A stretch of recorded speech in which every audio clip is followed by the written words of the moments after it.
This video is part 3, I think, in my replay of No Peace Without Honor on the Anglo-Dutch War. So I'm going to be covering the years 1675 and 1676 in this video.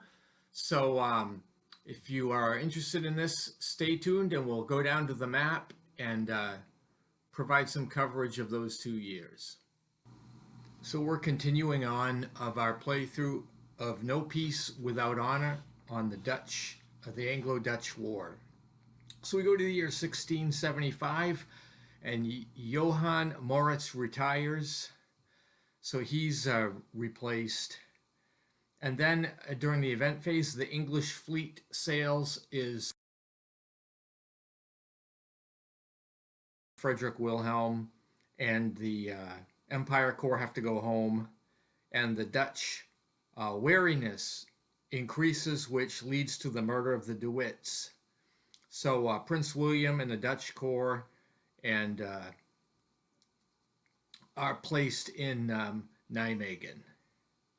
Then there's another event, yet greater cruelties, which is dealing with French atrocities. So there are more units that are placed in Naarden from the Dutch side from this. During reinforcements, the French do put a corps in Lille. And then on round 1, Turenne marches from Cologne to Nijmegen. I'm hoping to siege that, and of course Prince William goes into the fortress with his corps to defend that. Then von Galen from Munster marches to Lobleth, and then finally Noailles from Ulm goes to Nuremberg and puts that under siege. There is a leader there with 3 corps. They go into the fortress. Then the Dutch player spends 2 operations to flood Amsterdam and Naarden. In round 2, the siege of Nijmegen opens up, and both sides lose 1, and the siege continues. Then the siege at Nuremberg continues. Both sides lose 1.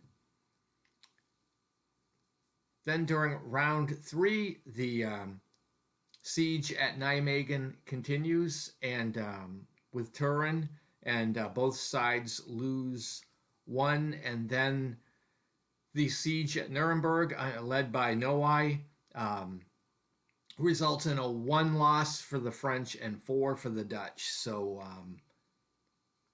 this pretty much leaves Nuremberg without a leader, with a leader and a half a corps. On round 4, Turenne continues his siege at Nijmegen, which is fairly successful. The Dutch lose 4, the French lose 1. And then in the siege at Nuremberg, this time Nuremberg falls, which drops the victory points down to 4, but it doesn't affect war weariness. And then the French general, what was his name? Catinat moves from Philipsburg to Mainz, and he starts a siege there with Luxembourg and Lorraine, I think. And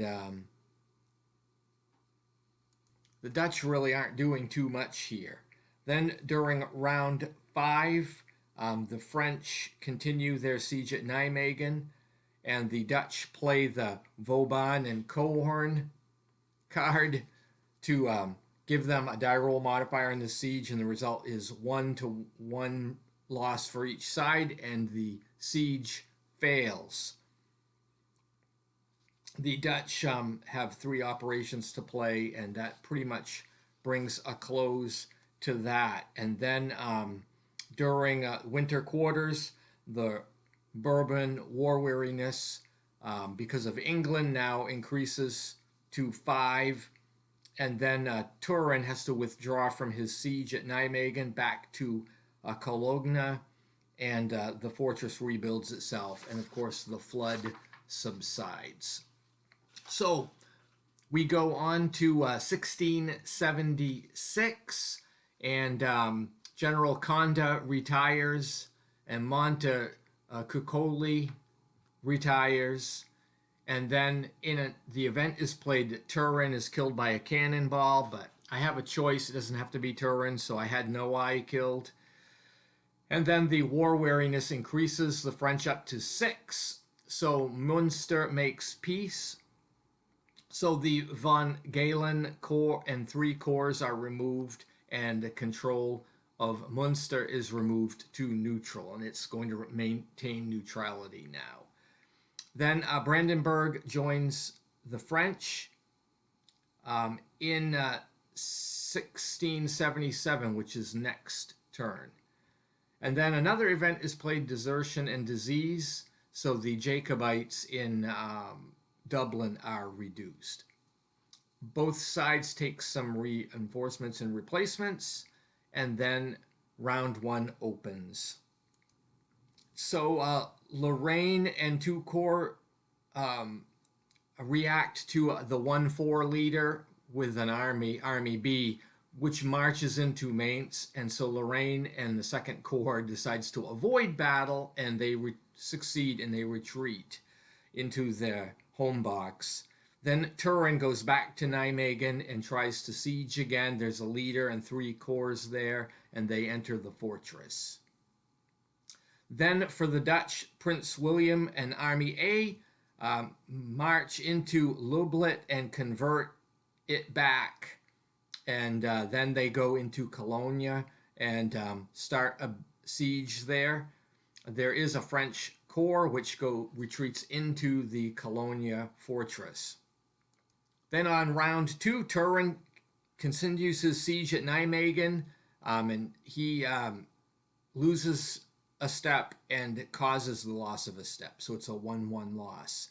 Then the leader 4-1 in his siege at Mainz gets no effect.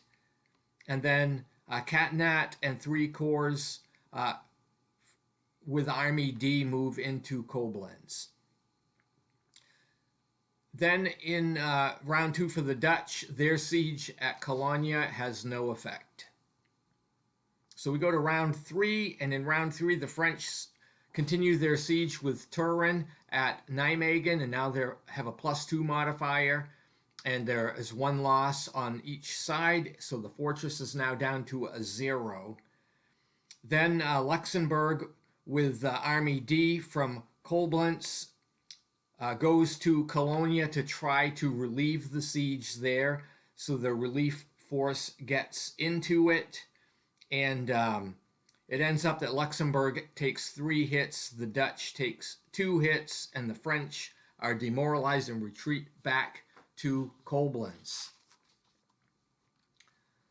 Then in round 3 for the Dutch, the siege at Cologne continues, and it results in a Dutch victory, and honors of war are given to the French corps, which falls back to Liege. So the victory point climbs back up to 5, and Cologne now is under Dutch control.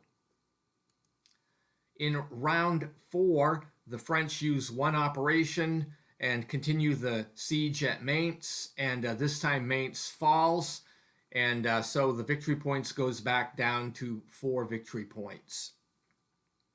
And then there is 2 ops are used for a replacement in Dutch Army A.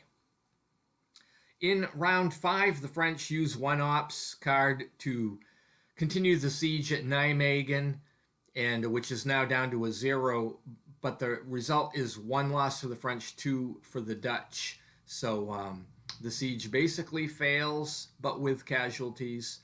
The Dutch use 3 operations, and they recover a unit in the Army A group.